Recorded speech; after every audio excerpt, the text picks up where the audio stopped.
अस्सलाम वालेकुम जी, मेरा नाम है ज़ीशान मलिक और मेरा यूट्यूब चैनल आप देख रहे हैं। तीसरी वीडियो लेकर आज मैं हाज़िर हुआ हूँ और अहम मसला है, बड़ा ही इंपॉर्टेंट इशू है। वैसे तो ये 12 तारीख का वाक़या है, यानी ईद के तीसरे दिन का, और ये बलूचिस्तान के ज़िला नौशकी में पेश आया है, जहाँ चंद अफराद, चंद लोग जो गुर्बत के मारे हुए थे, जो बेहतर मुस्तकबिल का ख्वाब आंखों में लिए सफ़र कर रहे थे मंडी बहाउद्दीन और गुजरांवाला से, ईरान जाना चाहते थे। वो ईरान जाकर कमाई करना चाहते थे, अपने घर वालों के लिए पैसा भेजना चाहते थे। वही जो ख्वाब आजकल, बल्कि आजकल क्या, हमेशा से ही नौजवानों की आंखों में होते हैं कि बहुत सारा पैसा कमाएंगे, अपने हालात बेहतर करेंगे, घर वालों के हालात बेहतर करेंगे। तो वही ख्वाब लेकर ये लोग भी निकले थे, लेकिन अफसोस कि वही हुआ। बाय द वे, ये पहला वाक़या नहीं है। बलूचिस्तान में इससे पहले भी मुतअद्दिद ऐसे वाक़यात पेश आ चुके हैं। बोलान में, गवादर में, पसनी में, यू नेम इट, बहुत सारी जगहों पे ऐसे वाक़यात पेश आ चुके हैं। और अफसोसनाक पहलू ये है कि ये वाक़यात थमने का नाम नहीं ले रहे हैं, और मुझे ख़दशा है, मुझे ये डर है कि आइंदा भी ऐसे वाक़यात पेश आते रहेंगे। 27 रमज़ान को तकरीबन 7 लड़के एक ही इलाके के, मंडी बहाउद्दीन के, ये निकले और ये बस में सफ़र कर रहे थे। बड़ा तवील सफ़र है, 1000 से ज़्यादा किलोमीटर का सफ़र है नौशकी तक का, अगर मंडी बहाउद्दीन से मैं कैलकुलेट करूँ तो ये लोग सफ़र कर रहे थे। और नौशकी में, ज़रा नौशकी पहुंचकर बस को रोका गया। बस को रोका गया और जो मुसल्लह अफराद थे उन्होंने ये आवाज़ लगाई कि लोग अपने अपने शनाख्ती कार्ड निकाल लें, जो पंजाबी हैं वो बाहर आ जाएं, पंजाबी बाहर निकल आए। देखिए, आप अंदाज़ा कीजिए कि पंजाबियों को पहले से ही टारगेट किया हुआ था, और ये सोचा हुआ था कि जो पंजाबी होंगे उन्हें हमने बाहर निकालना है, उन्हें साइड पर करना है। अब जो एक ऐनी शाहिद बचा है सिर्फ, ये जो मैं 7 लोगों की बात कर रहा हूँ, इनमें एक लड़का बच गया। वो भी इस तरह से बचा कि जब वो उनको बाहर निकाला गया तो उसके बाद उसने मौका पाकर वहां से भागना शुरू किया, छुप कर निकला वो, जब वो लोग बिजी थे आपस में बात कर रहे थे। तो इस तरह वो बच गया। उसने फायरिंग की आवाज़ सुनी, पता नहीं उसके जहन पे ये असर कब तक रहेगा। बहरहाल वो बच गया। उसका नाम जाहिद बताया जाता है, और जी, जाहिद इमरान उसका नाम है। बहरहाल वो बताता है कि हमें आवाज़ दी गई, बुलाया गया, निकाला गया बाहर, शनाख्ती कार्ड का कहा गया। तो ये 9 लोग थे जिन्हें गोलियां मार दी गई, कत्ल कर दिया गया। बीएलए ने, बलोच लिबरेशन आर्मी ने, जिम्मेदारी भी कबूल कर ली है इस वाक़े की। और ये पहला वाक़या नहीं जिसकी उन्होंने जिम्मेदारी कबूल की हो। कराची यूनिवर्सिटी वाला एक वाक़या आपको याद होगा, वहाँ पर दहशत गर्दाना हमला हुआ था चीनियों पर, और उससे अलावा भी, उसके अलावा भी बहुत सारे ऐसे वाक़यात हैं। ज़ियारत रेजिडेंसी पर भी इन्होंने अटैक किया, जला दिया था, जहाँ कायद आज़म की कुछ यादगार चीज़ें पड़ी हुई थी, वो सब कुछ जला के राख कर दिया था इन्होंने। तो बहरहाल इनको उतारा जाता है, इन्हें कत्ल किया जाता है। और उसके अलावा एक और वाक़या उसी दिन पेश आता है कि गाड़ी पर भी फायरिंग की जाती है नामालूम अफराद की जानिब से, और उसमें भी 2 अफराद जाँ बहक होते हैं, 5 ज़ख्मी होते हैं। तो ये कुल जो तादाद है ये हुई 11, और एक ज़ख्मी जो है वो बाद में ज़ख्मों की ताब ना लाते हुए दम तोड़ गया, और ये तादाद बन गई जनाब 12। 12 कीमती जानें, 12 इंसान लुक़मा अजल बन गए। क्यों? क्योंकि एक गिरोह है, कुछ लोग हैं जो अपनी शराइत मनवाना चाहते हैं, जिनको गुस्सा है किसी बात पर, जो किसी बात पर नाला हैं, जो हुकूमत वक्त के और रियासत के ख़िलाफ़ हैं, मुखालिफ हैं, मुल्क के मुखालिफ हैं, पाकिस्तान के ख़िलाफ़ हैं। और वो क्या कर रहे हैं? वो ऐसी कार्रवाइयाँ कर रहे हैं। वो किसको मार रहे हैं? वो आम लोगों को मार रहे हैं। वो किसे मार रहे हैं? मुझे और आपको मार रहे हैं। वो किसको मार रहे हैं? वो ख़ास तौर पर पंजाबियों को मार रहे हैं। उनका गुस्सा ये है, उनका इश्तिहाल उन्हें इस बात पर आता है कि लगता है उन्हें, शायद किसी हद तक ठीक भी लगता हो, कि पंजाबी जो है वो हमारा हक मार रहे हैं, हमारा हक खा रहे हैं। तो पंजाब के बारे में ये तासुर आज का नहीं है, ये बहुत पुराना तासुर है, और इसने बड़ा नुकसान भी पहुंचाया है। होना तो ये चाहिए था कि इस तासुर को ज़ायल करने के लिए कोशिशें की जाती और हुकूक दिए जाते। अब देखें ना, बलूचिस्तान एक हमारा रकबे के लिहाज से सबसे बड़ा ज़िला है, लेकिन यहाँ पर लोगों को सहूलियात नहीं है, ना स्कूल्स हैं, ना कॉलेजेस हैं उस तरह से, ना मुलाजमतें हैं, और ना ही जो गैस जहाँ से निकल रही है उनको गैस तक नहीं मिलती है प्रॉपरली। मतलब बड़े शहर, चलें कोयटा की अगर आप बात करें तो अलग चीज़ है, अलग सीन है, लेकिन बाकी शहरों की, बाकी इलाकों की अगर बात कीजिए तो वहाँ पर ये सहूलियात नहीं है। तो ये जो मुद्दा है ना, वो ये है, असल मसला क्या है, रूट कॉज क्या है? रूट कॉज है जनाब मईशत, मुआशियात। आप अंदाजा कीजिए, ये लोग क्यों निकले थे घर से? ये लोग कमाने निकले थे ना, इनको पूरी पूरी नहीं पड़ती थी, इनका गुजारा नहीं होता था, और ये सोचा इन्होंने कि हम जाएं, ईरान जाएं, वहाँ कमाएं, पैसा कमाएं। तो ताल्लुक किस चीज़ के साथ हुआ? मईशत के साथ हुआ।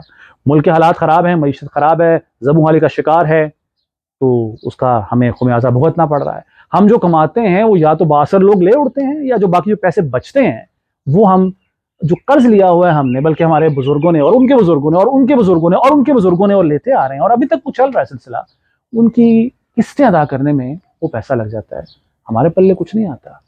और ये जो नेशनल सिक्योरिटी काउंसिल हो या दीगर जो पॉलिसीज़ बनती हैं, उसका अभी तक कोई फ़ायदा नज़र नहीं आता है। आगाज़ हुकूक बलूचिस्तान भी एक शुरू हुआ था साबिक सदर जरदारी के दौर में 2008 से 2013 तक जब गवर्नमेंट थी पाकिस्तान पीपल्स पार्टी की, लेकिन हमें उस पर अमल दरामद होता नज़र नहीं आया। मेरा ख्याल है ऐलानात सिर्फ नहीं होने चाहिए, अमल दरामद होना चाहिए, लोगों के लिए कुछ करके दिखाना चाहिए।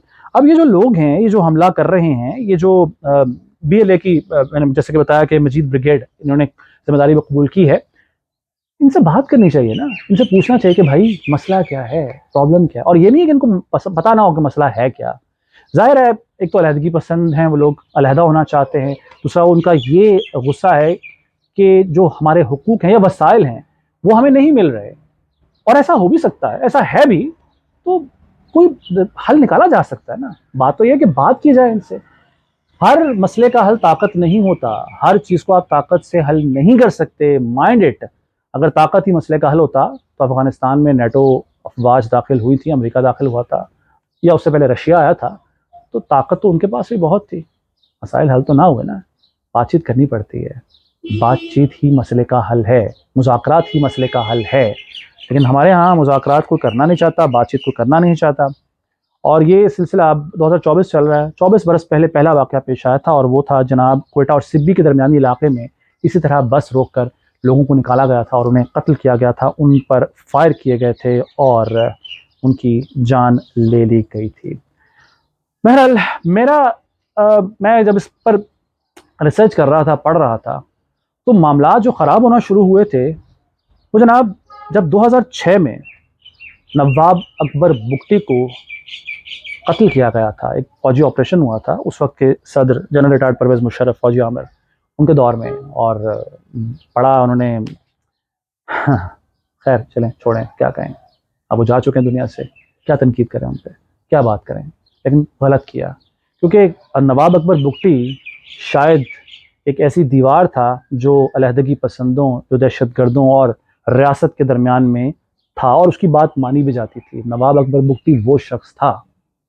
नवाब अकबर बुगटी के कत्ल के बाद जिस तरह से ये ग्रुप बने, जिस तरह से उनकी औलाद और उनकी औलाद की औलाद आगे इन ग्रुपों को आगे लेकर चले हैं और दहशत गर्दी की वारदातें, दहशत गर्दी ही कहूँगा जी मैं इसको, उनकी साइड से अगर आप देखें तो वो उसको फ्रीडम फाइटिंग कहते हैं। हम अगर देखें जब बेकसूरों को, बेगुनाहों को मारा जा रहा होता है तो हम इसे दहशत गर्दी ही कहेंगे ना, और क्या कहेंगे, और तो कुछ नहीं कहा जा सकता ना।